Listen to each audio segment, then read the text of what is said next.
Сайн байцгаана уу хүүхдүүдээ. Иргэний ёсцын боловсролын хичээлдээ оръё. Хичээлийн бэлтгэлээ шалгаад анхаарлаа төвлөрүүлэн дэлгэцэндээ ойртон суугаарай хүүхдүүдээ. Өмнөх хичээлээр бид ураг удмаа хэрхэн нэрлэдэг, хэрхэн уйлан тоолдог, мөн ураг удмын бичгийг хэрхэн яаж бичиж ирсэн өв уламжлалаас суралцсан шүү дээ. Тийм бол өнөөдөр бүгдээрээ угийн бичгийг хөтлөх болсон шалтгаан, ач холбогдлын тухай үзэх болно. За дэлгэц рүү анхаарлаа хандуулаарай хүүхдүүдээ. Ураг удмынхан цуглаж ургийн баяраа хийжээ. Үүн дээр басан нэгэн явдлын тухай багш нь ярьж өгье. Нэгэн удаа холон хадад аршаанд амархаар явв. Аршаанаас буцах замдаа оргил гэдэг залуудаа танилцсан үерхэн нөхөрлөөд 2-3 жил болжээ. Улмаар тэд сургуулаа төгсөөд гэр бүл болох тухай ярилцсан хоёр талын аав ээжээ танилцуулна гэж хоорондоо тохирчээ. Зуны амралт эхлэх гэж байтал аав нь болроод "Миний охин энэ зам манай удмын ургийн баяр болно. Бүгдээрээ явна шүү" гэж хэлжээ. Зунж болж тэд ургийн баяртаа очлоо. Тэнд оргил байв. Болроо гайхан "Чи чинь манай хамаатан юм уу?" гэтэл оргил бас гайхан "Чи бид чинь үеэлүүд юм байна шүү дээ" гэв. Тэд ийхүү ярилцсны эцэст бид хоёр чинь гэр бүл болж болохгүй юм байна гэдгийг ойлгож мэдлээ. Тэр хоёр яагаад гэрлэж болохгүй гэдгийг ойлгож мэдсэн бэ хүүхдүүдээ? Учир нь ураг удмын өсөлт хөгжилд муугаар нөлөөлдөг учраас цээрэлдэг. Иймд зайлшгүй угийн бичиг хөтлөх шалтгаан гарах болжээ. Угийн бичиг хөтлөх тэгвэл өөр ямар шалтгаан байж болох хүүхдүүдээ та нар юу гэж бодож байна? Өөдөөтэй удам судар угсаагаар лаа мэдэх, өвөг дээдэс овог ах дүү төрөл садан хэн бэ? Хүн бүр өөрийгөө хэнийг хитэх үе гэдгийг мэдэх юм байна шүү дээ.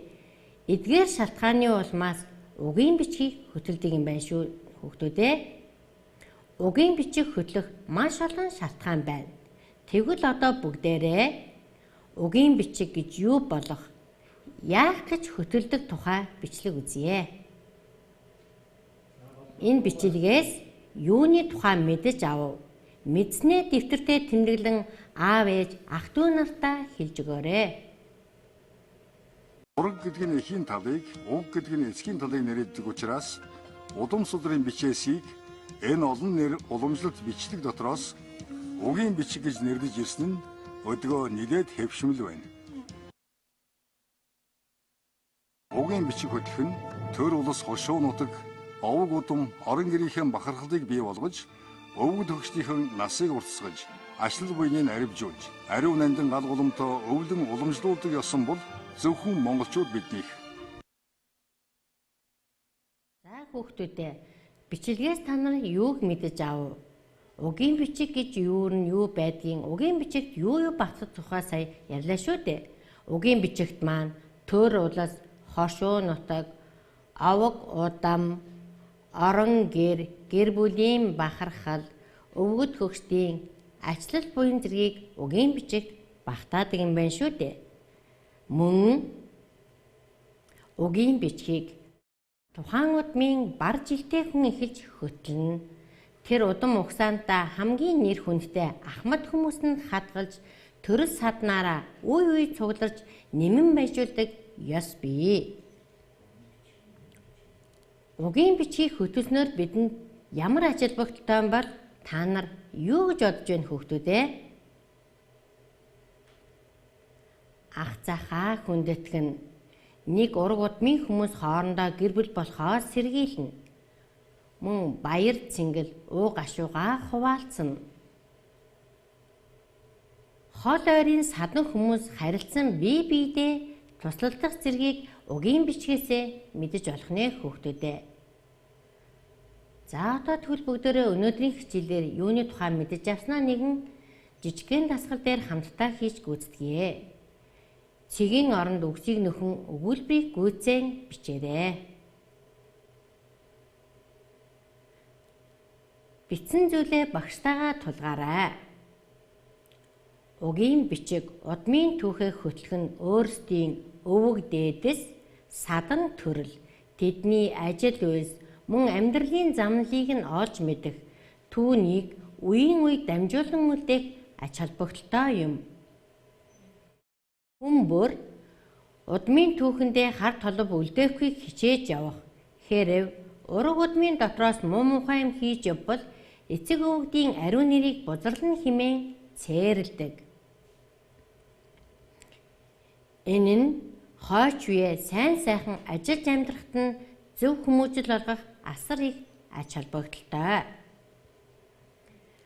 Үүнийг илэрхийлсэн хэлцийг багш нь хэлж өнөөдрийн хичээлээ өндөрлөё. Шувууг өдөөр нь таньдаг, хүнийг удмаар нь таньдаг. Бид өнөөдрийн хичээлээр угийн бичгийг хөтлөх шалтгаан, ач холбогдлын тухай үзлээ шүү дээ хүүхдүүдээ. За, угийн бичгийг хөтлөх болсон шалтгаан маань нэгэн ураг удмынхан хоорондоо гэрлэж болдгүй юм байна. Мөн удам судар угсаагаарла мэднэ, өвөг дээдс, ах トゥ төрөс садан хэний хідэх үе гэдгийг таньсан шүү дээ.